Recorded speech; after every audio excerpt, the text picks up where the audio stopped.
All right, so we start off every day with statistics from the Johns Hopkins University. There are now over 4.9 million coronavirus cases worldwide. 325,000 people have died. More than 2 million people have recovered. In the United States, more than 1.5 million people have been diagnosed with coronavirus. America has approached, unfortunately, the grim number of recording 94,000 deaths. We're going to hit 100,000 probably by next week or maybe earlier. More than 365,000 people have recovered from the hospital. Now, as of today, every state in the United States are all reopening in some sort of phase. The question is it safe? And how many people are going to go out? And are people ready to go shop? Are people ready to go eat? Pictures from some parts of the country are now reminiscent of pre-pandemic times, with Americans venturing out to parks to soak in the spring sunshine, visiting beaches, gathering, many without masks, in open bars and restaurants. Yet as of Tuesday, at least 17 states have now recorded a clear upward trend on the average new daily cases of coronavirus, a rise of at least 10% over the last 7 days. Only 16 states' average new daily cases dropped more than 10%. Now, some experts are saying the declining case rate should be one guide for figuring out when states should relax social distancing restrictions. Other experts are saying, well, it's really not fair to say that the coronavirus is rising so much. It's also very possible that we're testing more in those particular states. And as a result of testing more, we are getting more recorded coronavirus cases. I don't know what the answer is there. I think that the resolution, or we'll know whether this reopening was successful or not, because you can't fake death. So we'll see, unfortunately, how many people die as a result of the early openings, because that can't be faked. Death is death.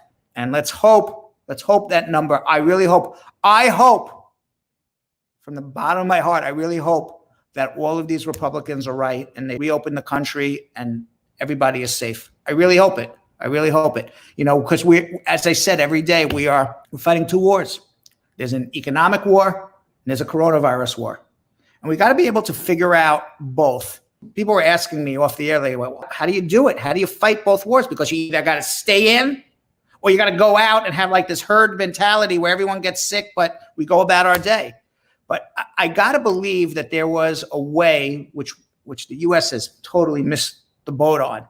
And I don't know, because I'm not a public health expert. I'm not an elected official. So I haven't really looked into it other than just my own personal opinion of seeing what's going on.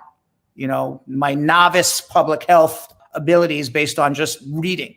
But there had to have been a way that we could have quarantined and restricted movement of people who were most prone to be needing a ventilator and getting sick. Those were the unhealthy people, the obese people, the people with hypertension, the people with heart conditions, the people with underlying diseases, elderly people. There could have been a way.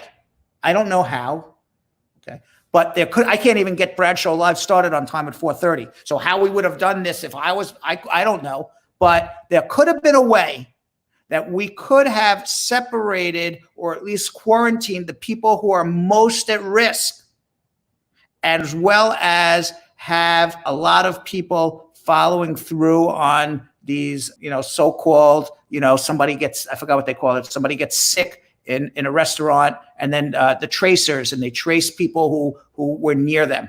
And we could have ramped up tracers very early, and we could have quarantined or restricted movement of people who were more likely to get sick. And yes, it would have affected the economy, but maybe not a complete shutdown like we did. But that would have had to have been done back in January and February when our elected officials knew this coronavirus was coming.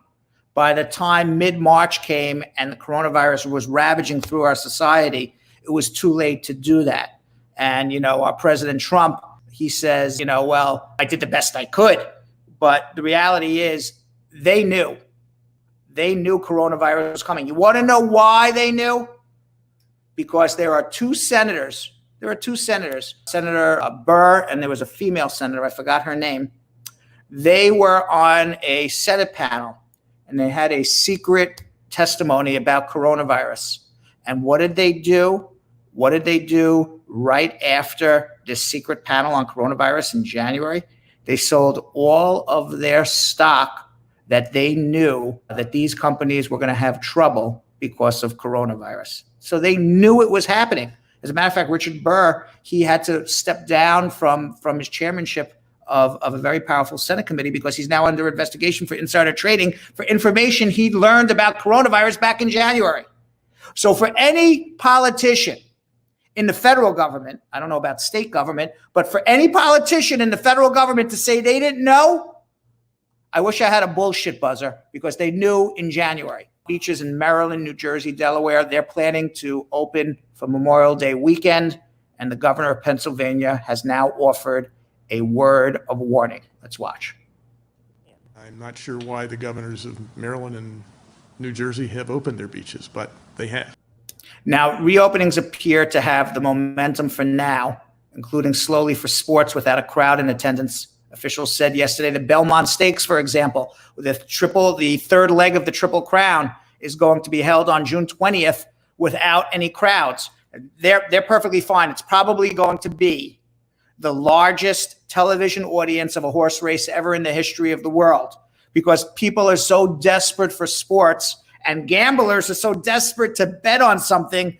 I'm telling you, this is going to be a huge, huge ratings win for whoever is televising the Belmont Stakes. People are desperate for sports. Meanwhile, the Kentucky Derby and the Preakness, the other two legs of the Triple Crown, they're going to be moved later. The normal sequence is Kentucky Derby, Preakness, and then the Belmont Stakes. And then for those who follow horse racing, if you win all three, not only did you win millions of dollars from each particular race, the owners of that particular horse, but then there's an extra $5 million bonus if you win all three races. Meanwhile, Florida and Georgia, they're facing scrutiny for their coronavirus data reporting. Florida and Georgia, two states that were among the first to announce the reopening of businesses and public spaces.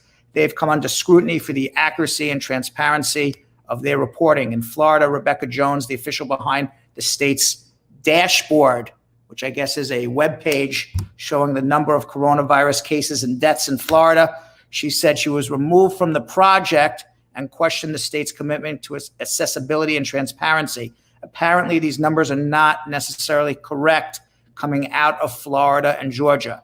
In Georgia, for example, data tracking coronavirus cases has come under question after a misleading chart was posted on the Department of Public Health's website with the dates out of order, suggesting cases were declining over time, but the reality, they were not.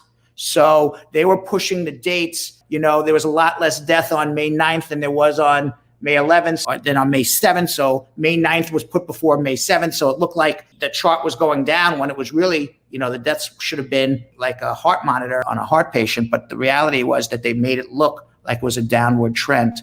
Canada and the United States, they're extending border closures to June 21st. Canadian Prime Minister Justin Trudeau said Tuesday the border is a source of vulnerability. So the agreement will be extended for another 30 days. The restrictions were announced originally on March 18th. They were extended again in April. So now we cannot get into Canada, and Canada cannot get into the United States till at least June 21st. Now the Canadians, for the first time ever, nobody wants Americans. We're like the dreaded Americans. Nobody wants us.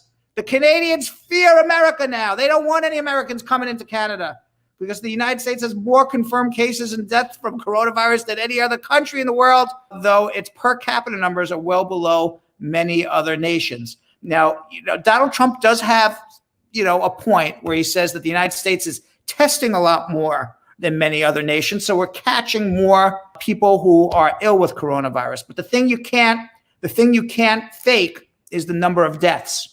The number of deaths are the number of deaths. In other news other than coronavirus, Michigan is getting a double whammy, which is unfortunate. Thousands in Michigan are now evacuating because 2 dams have failed. There is flooding going on in certain areas of Michigan. So now they have the double whammy of both coronavirus and an environmental disaster.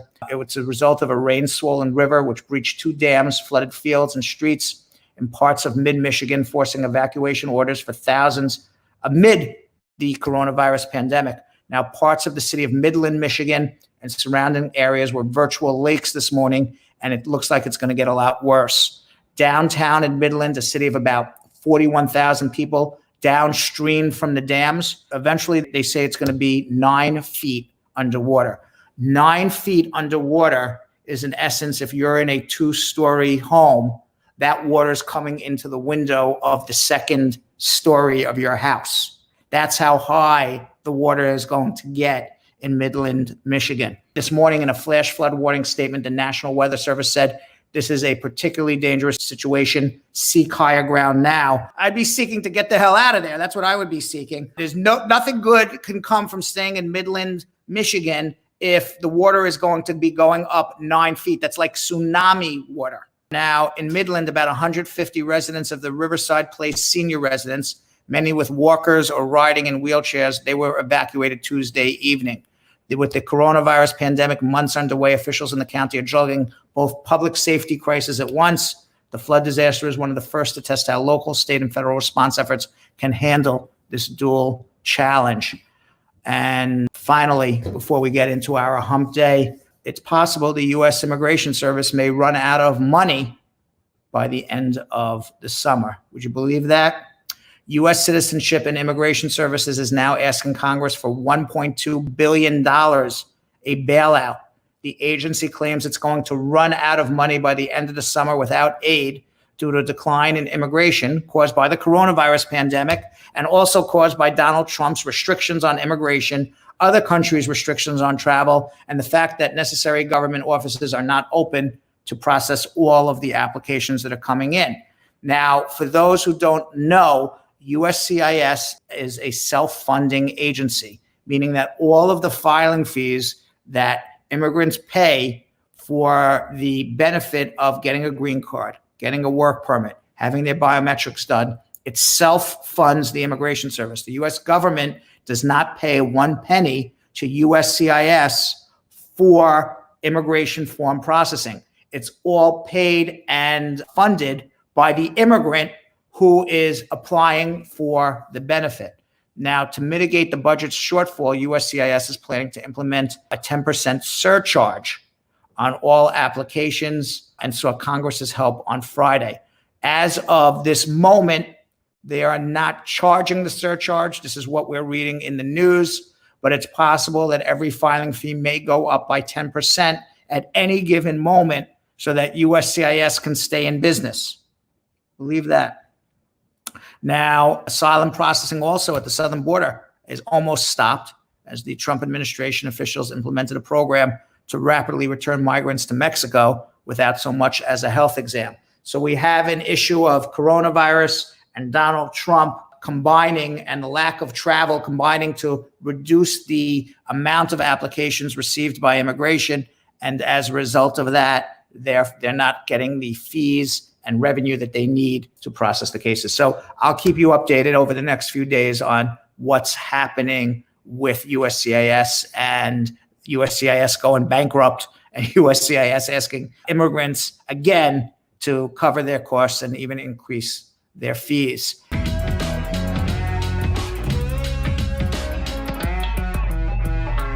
Thanks for watching. For more Bradshaw Live, like and subscribe to our YouTube channel.